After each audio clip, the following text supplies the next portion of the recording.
सावन राजा अक्षर एज्युकेर वती आप सौने आ लॉकडाउन ना स्पेशल लेक्चर्स ની અંદર આપનું સ્વાગત કરું છું।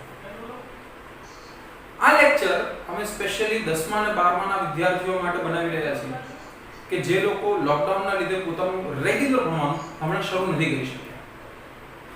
આ જે આખો લેક્ચર ની સિરીઝ છે આપણો મેઇન ઉદ્દેશ્ય એ જ રહેશે કે તમારી ટેક્સ્ટ બુક ના જે ચેપ્ટર્સ છે એ હિસાબથી એના ટોપિક્સ ના હિસાબથી જેમ તમારા રેગ્યુલર લેક્ચર્સ થાય છે બસ એ જ રીતે આ લેક્ચર્સ પણ થાય। સો બેઝિકલી તમારી સાથે આજે મારે જે ચર્ચા કરવાની છે આ પર્ટિક્યુલર સમાજશાસ્ત્ર વાળા ટોપિક્સ પર આપણે કરશું। હું આપને હેલ્પ કરીશ સમાજશાસ્ત્રના વિશે। સો આજે મારો જે ટોપિક છે એ હું તમને ખાલી એ ડિસ્ક્રાઇબ કરી દઉં કે આજે જે આપણે ભણશું એ ભણશું ઇન્ટ્રોડક્શન। કોઈ ડિટેલ નથી ભણવી। તમારા ગુજરાતી માધ્યમની ટેક્સ્ટ બુક જોવા જઈએ સમાજશાસ્ત્રની, ઇંગ્લિશ મીડિયમમાં સોશિયલ સાયન્સની ટેક્સ્ટ બુક જોવા જઈએ સો બેઝિકલી એની અંદર 21 ચેપ્ટરો છે। 21 પાઠની અંદર આ 21 પાઠને આપણે અલગ-અલગ સેક્શનમાં ડિવાઇડ કરીશું। હવે સમાજશાસ્ત્રને મોટા ભાગના લોકો એવો સબ્જેક્ટ માનતા હોય છે કે આ સબ્જેક્ટને બસ ગોખવો પડે કે આ સબ્જેક્ટ પાછળ કોઈ લોજિક નથી હોતો। તો એવું જરા બી નથી, એવું જરા પણ નથી। એનું કારણ છે કે સમાજશાસ્ત્ર કોઈ એક સબ્જેક્ટનું નથી બનેલું। જેમ વિજ્ઞાનની અંદર પણ તમને અલગ-અલગ પ્રકારના શાસ્ત્ર મળશે, ફોર એક્ઝામ્પલ ભૌતિકશાસ્ત્ર મળશે, રસાયણશાસ્ત્ર મળશે, સેમ એ જ રીતે સમાજશાસ્ત્રની અંદર પણ તમને ઇતિહાસ મળશે, ભૂગોળ મળશે, નાગરિકશાસ્ત્ર મળશે, અર્થશાસ્ત્ર મળશે, એ સિવાય તમને કલા અને સંસ્કૃતિ મળશે। સો ક્યાંક ને ક્યાંક આ બધાનું મિશ્રણ એક સમાજશાસ્ત્ર છે। ઇન્ટરેસ્ટિંગ ટોપિક્સ છે પણ ખબર નહીં લોકો એને કેમ આટલો ડિફિકલ્ટ બનાવી નાખ્યો। એક્ઝામ્પલ એ રીતનું આપું કે નાનપણમાં વાર્તાઓ સાંભળતા હતા અને ઇવન હાલની તારીખમાં પણ પિક્ચરોમાં સ્ટોરીઝ જોઈએ છીએ। આ સ્ટોરીઝ જોઈએ છે, મજા આવે છે અને યાદ પણ રહે છે। આ બધું જ હિસ્ટ્રી છે। ઇતિહાસને પણ જો તમે આટલું જ ઇન્ટરેસ્ટિંગલી ભણો, કલા અને સંસ્કૃતિને આટલું જ પ્રેક્ટિકલી ભણો અને એમાં પણ ભૂગોળ, અર્થશાસ્ત્ર અને નાગરિકશાસ્ત્ર આ જે તમારા ત્રણ ટોપિક્સ છે આ તો પ્યોરલી લોજિકલ છે। ચલો ઇતિહાસ અને કલામાં તો હું એવું માની લઉં કે અમુક નામ જે ફિક્સ થઈ ગયા છે કે અમુક સાલ જે ફિક્સ થઈ ગઈ છે એ તો છે જ। પણ જો હું ભૂગોળની વાત કરું, જો હું પ્રોપર વાત કરું કે અર્થશાસ્ત્રની વાત કરું કે જો હું વાત કરું કે તમારા રાજ્યશાસ્ત્રની વાત કરું કે જેને નાગરિકશાસ્ત્ર કહેવાય છે તો આ બધા ટોપિક તો પ્યોરલી પ્રેક્ટિકલ છે। એટલે એક વસ્તુ દિમાગમાંથી કાઢી નાખવી જોઈએ કે સમાજશાસ્ત્રમાં ગોખવાની વસ્તુ હોય એવું જરા નથી। સો બેઝિકલી મારી પાસે જે મારા વિદ્યાર્થીઓની જે વારંવાર આટલા વર્ષોથી ભણ્યા પછી જે એક વાતચીત આવે છે એમાં એક વસ્તુ તો હું ચોક્કસ શીખ્યો છું કે સમાજશાસ્ત્ર ચાલુ કરતા પહેલા સ્ટુડન્ટ્સોના મનમાં અમુક ક્વેશ્ચન્સ હોય છે। એ કે સૌથી પહેલો તો ઇશ્યુ એ છે કે સર આટલું બધું યાદ નથી રહેતું એક સાથે। સો સૌથી પહેલો ઇશ્યુ જે હું અહીંયા નોટ ડાઉન કરી નાખું એ છે યાદ રાખવું। આ તમારા લોકોમાંથી જ મને આવેલી ક્વેરીઝ છે, તમારા લોકોએ જ પૂછેલા પ્રશ્નો છે। ધેન સેકન્ડ છે કે સર અમુક ટોપિક્સ એવા છે જે યાદ તો રહી જાય છે, એક્ઝામમાં લખીને પણ આવીએ છીએ પણ 3 માર્ક્સનો ક્વેશ્ચન હોય તો 2 માર્ક્સ આપી દેશે, 2.5 માર્ક્સ આપી દેશે, 4 માર્ક્સનો ક્વેશ્ચન હોય તો ક્યાંક 3 માર્ક્સ આપીને એમ કહી દે છે કે બસ આટલા જ મળી શકે। તો શું સર ક્યારેય પૂરા માર્ક્સ ના મળી શકે? તો સેકન્ડ ઇશ્યુ એ થઈ ગયો તમારો કે માર્ક્સ પૂરા નથી મળતા। માર્ક્સ પૂરા નથી। આ બે ઇશ્યુ, આ બંને જે તમારા ઇશ્યુ છે આ ઇશ્યુ રિલેટેડ છે તમારા પેપર રાઇટિંગ। આ ઇશ્યુ તમારા પેપર રાઇટિંગ ને રિલેટેડ છે અને આજનો જે મારો ટોપિક છે જેની અંદર હું તમને સૌથી પહેલા તો એક ઇન્ટ્રોડક્શન આપું કે એક્ઝેક્ટલી સમાજશાસ્ત્ર શું છે તમારી ટેક્સ્ટ બુકના હિસાબે। નોર્મલ તો સમાજશાસ્ત્રને એક્ઝેક્ટલી વ્યાખ્યા આપવી એ બહુ જ ડિફિકલ્ટ છે પણ તમારી ટેક્સ્ટ બુકના મતે સમાજશાસ્ત્રને કેટલા ભાગમાં તમારી ટેક્સ્ટ બુકે વહેંચેલા છે અને બહુ સરસ રીતે બનાવેલી આ જે ટેક્સ્ટ બુક છે તમારી એને આપણે કઈ રીતે ભણી શકીએ કે જેથી કરીને મેક્સિમમ વસ્તુઓ યાદ રહે, ઓછામાં ઓછી ગોખવી પડે અને બેસ્ટ માર્ક્સ મળી શકે। સો આ ત્રણ વસ્તુઓને લઈને આપણે ચાલશું। સો સૌથી ફર્સ્ટ ઓફ ઓલ આ કોન્સેપ્ટ આજે પેપર રાઇટિંગના તમારા પ્રશ્નો છે અને જરૂરથી હું આના પછીના લેક્ચરમાં સોલ્વ કરીશ પણ આજના લેક્ચરમાં જે મારો જે મેઇન મોટિવ છે આજના લેક્ચરમાં એ છે સૌથી પહેલા તો એક વસ્તુ સમજી લો મિત્રો, જે વસ્તુને શીખવી હોય સૌથી પહેલા એને સમજવી પડે. જ્યાં સુધી તમે કોઈ પણ વસ્તુને સમજતા નથી ત્યાં સુધી એને શીખી શકતા નથી. અને એટલા માટે તમારા વિષયને જ્યારે તમે શરૂઆત કરો તો સૌથી પહેલા આગળ વાંચો કે એની અંદર શું છે, કયા કયા ટોપિક્સ છે. આ બે કામ કરશે. એક તો તમે કોઈ નવો શબ્દ જોશો, નવો ટોપિક જોશો એટલે તમને એક ઉત્સાહ જાગશે, અચ્છા આ છે શું. અને બીજું એક લિંક ખબર પડશે કે અચ્છા આના પછી આ ટોપિક્સ ભણવા જોઈએ. સો બેઝિકલી મારો આઈડિયા પણ એ જ રહેશે. હું તમને ચેપ્ટરના નામ પ્રોવાઈડ કરીશ, તમને કહીશ કે તમારી ટેક્સ્ટબુકમાં આ જગ્યા પર આ ટોપિક્સ છે, પણ હું એ રીતે ટોપિક્સને એક્સપ્લેન કરીશ કે જેથી એક પછી એક વસ્તુઓની લિંક બનતી જાય અને તમે આખી જ ચોપડીને સરળતાથી બહુ સરસ રીતે યાદ રાખી શકો અને તમારા બેસ્ટ માર્ક્સ, હું તો કહું છું તમે પૂરેપૂરા માર્ક્સ ખેંચી શકો છો એસએસમાં. તો આપણે એવું જ કંઈક ભણવું. ઓકે, સો સ્ટાર્ટ કરીએ. સો બેઝિકલી વાત કરીશું આપણે ઇન્ટ્રોડક્શનની. સો તમારા સમાજશાસ્ત્રની જે તમારી ટેક્સ્ટબુક છે, આ ઇન્ટ્રોડક્શનમાં સૌથી પહેલા તો હું ભાગ પાડીશ કે આ તમારા સમાજશાસ્ત્રને કેટલા ભાગમાં વહેંચેલો છે. તમારી ગુજરાત રાજ્ય સરકારની ટેક્સ્ટબુક છે આપણી, એ કઈ રીતે વહેંચાયેલી છે. સો સૌથી પહેલા તો જે પાઠ આપણે જોઈએ તો પાઠ નંબર 1 થી 7 જે છે તમારો,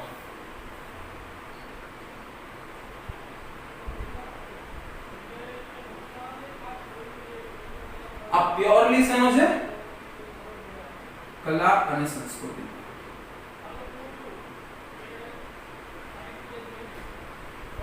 અને કોઈ વસ્તુ પર ટેન્શન નહીં લેશો. આપણે દરેકે દરેક ટોપિક એકદમ પ્રેક્ટિકલી ભણવાનો છે. કોઈ વસ્તુ ગોખવાની નથી. હું કોશિશ કરીશ કે એક પણ વસ્તુ તમારે એવી ના હોય કે જે આમ ગોખવી પડે કે વાંચવી પડે, વારે ઘડી લખીને યાદ કરવી પડે. બધી જ વસ્તુઓને પ્રેક્ટિકલી સમજશું, સ્ટોરીની જેમ સમજશું. બસ હમણાં ખાલી ઇન્ટ્રોડક્શન લઈ લો. નેક્સ્ટ લેક્ચર્સ થી આપણે એક એક ટોપિકને ખોદીને કાઢશું અને એક એક ટોપિકને એવા પરફેક્ટલી ભણશું એના બેકગ્રાઉન્ડ સાથે, એનું થોડું સ્ટ્રક્ચરલ બાંધકામ અને એના પછી એના પર થોડો તર્ક. સો બેઝિકલી આ મારો ટોપિક રહેશે. આ રીતે હું તમને ભણવાની કોશિશ કરીશ અને આશા રાખીશ કે તમે પણ બસ આ જ પ્રેક્ટિકાલિટીથી અને આ જ ઉત્સાહથી આગળ વધતા રહેશો. સો આપણી પાસે સેકન્ડ જે છે એ છે પાઠ નંબર 8 થી 14.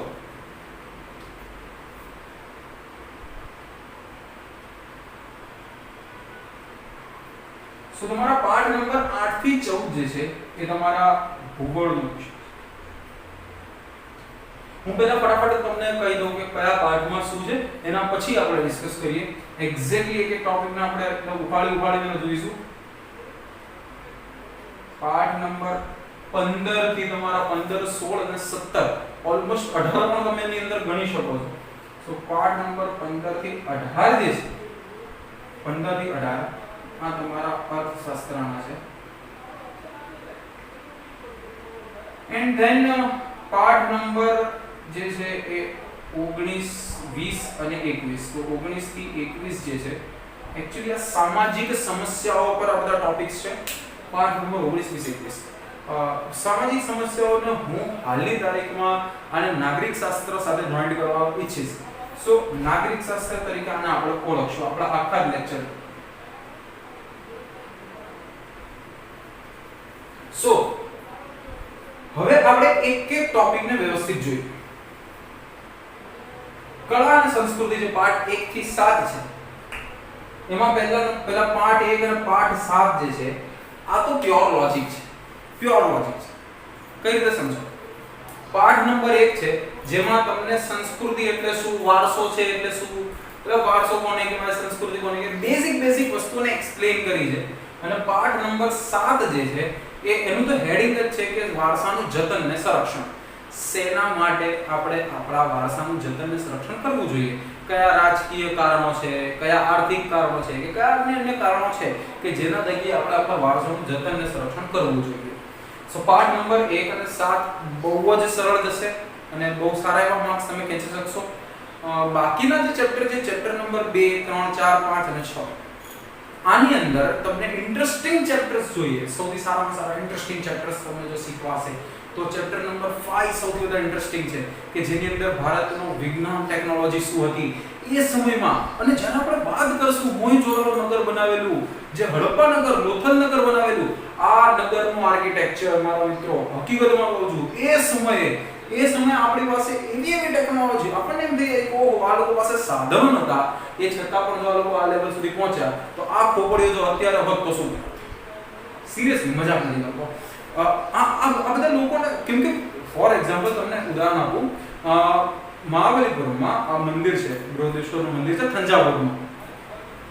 એ મંદિર તમે જુઓ, એનું બાંધકામ જુઓ, એની ઊંચાઈ જુઓ, એ હદનું ભવ્ય મંદિર, એ હદની નાની નાની કોતરણીઓ, એ પણ ખાલી છીણીને પાવડા, કોઈ હથિયારો નહીં.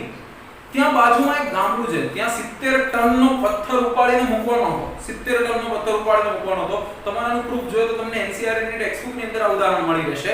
70 ટનનો પથ્થર ઉપર મૂકવાનો છે, કેમ કે ત્યાં કોતરણી કરીને પછી એને પ્રોપર કરવાનો છે. એવા ટાઈમ પર કઈ રીતે કર્યો હશે?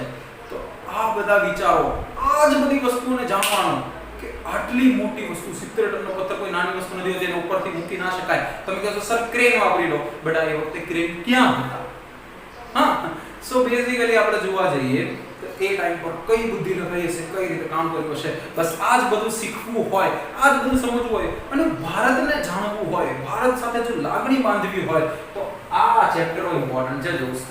કાલ ઉઠીને કોઈ પૂછે ને કે મતલબ તમે સપોઝ કે બહાર ભણવા જાઓ, બહારના કોઈ મતલબ જો કે એવું થવાનું નથી, બહુ ટૂંક સમયમાં બધા બહારથી અહીંયા ભણવા આવવાના છે, પણ જો તમે બહાર ક્યાંય ભણવા જાઓ અને બહાર ભણવા જાઓ અને કોઈ તમને કદાચ પૂછે કે અમારા દેશે આ આપ્યું, અમારા દેશે આપ્યું, અમારા દેશે આપ્યું, એવા ટાઈમ પર તમે મૂંગા ના રહેવા જોઈએ. એવા ટાઈમ પર તમે છાતી ઠોકે નહીં કહેવા જોઈએ કે મારા દેશનો આ સંસ્કૃતિ, મારા દેશની આ કળા છે, જે એ છે કે વર્ષો પહેલા એવી હાલત હતી કે દુનિયાનો જે વેપાર હતો, આખી દુનિયા મળીને જેટલો વેપાર કરતી હતી એનો 34% વેપાર ખાલી એકલું ભારત કરતું.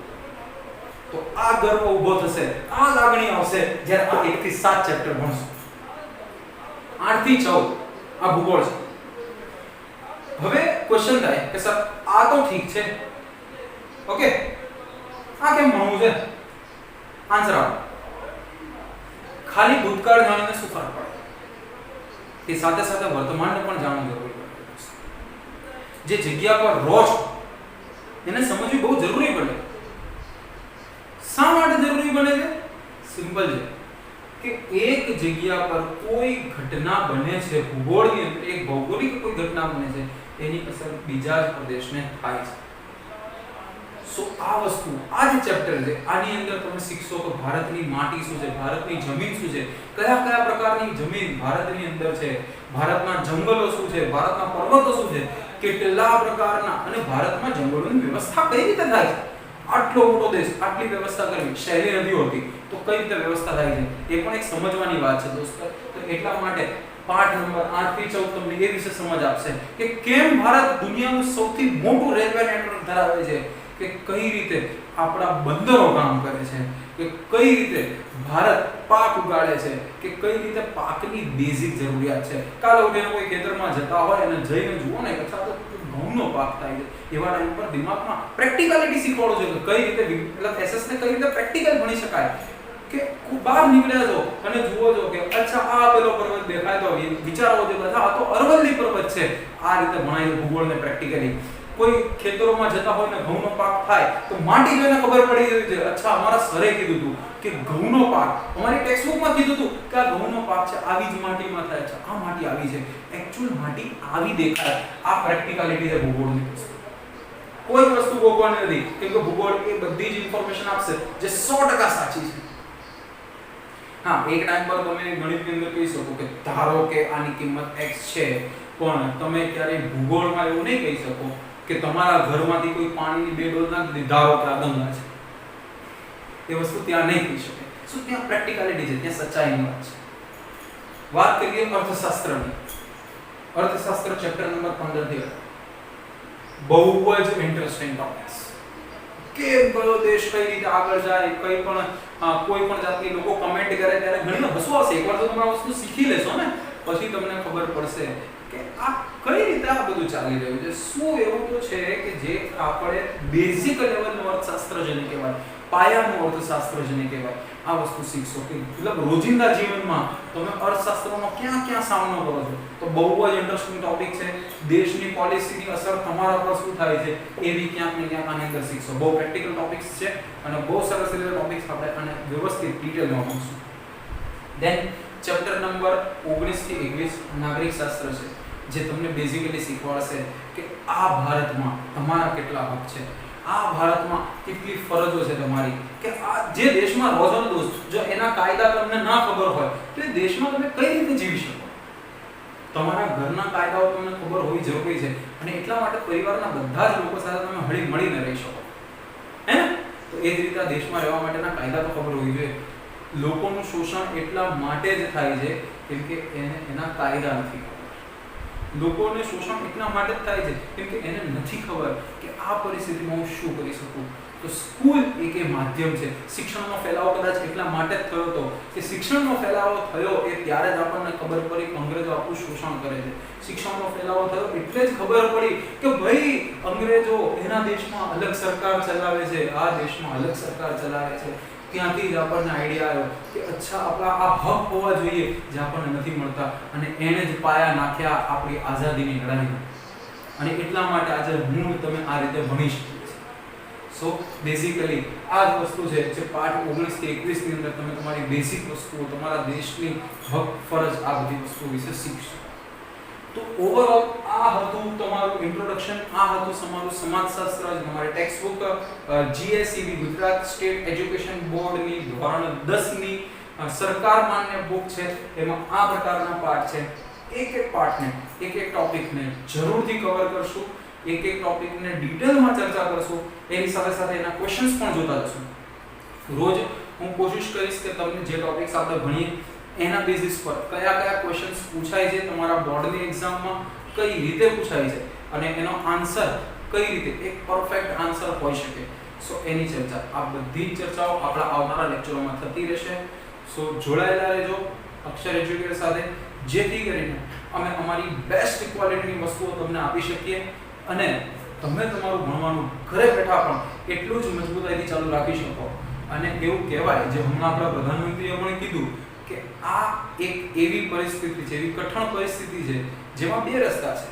એક ચાહો તો તમે હારી જાઓ અને એક ચાહો તો આને એક નવી જ રીતે વાળીને કંઈક અલગ શિખરે પહોંચી જાઓ. સો એ જ રીતે આ જ લોકડાઉનનો ઉપયોગ કરીએ. આ જ સમય છે આપણી પાસે, આટલો મસ્ત સમય છે. તમે બહાર નીકળી શકવાના નથી, તમે દોસ્તો સાથે બહાર જઈ શકવાના નથી, તો ક્યાંક ને ક્યાંક એનો ઉપયોગ કરી લઈએ, વાંચી લઈએ, ભણી લઈએ અને પછી જે પાછળના બોર્ડના દિવસો છે ત્યારે આરામ કરીએ. સો એટલા માટે બેઝિકલી જોડાયેલા રહેશો અમારી ચેનલ સાથે અને અમે કોશિશ કરતા રહીશું આપને બેસ્ટ ક્વોલિટીની વસ્તુ આપવા.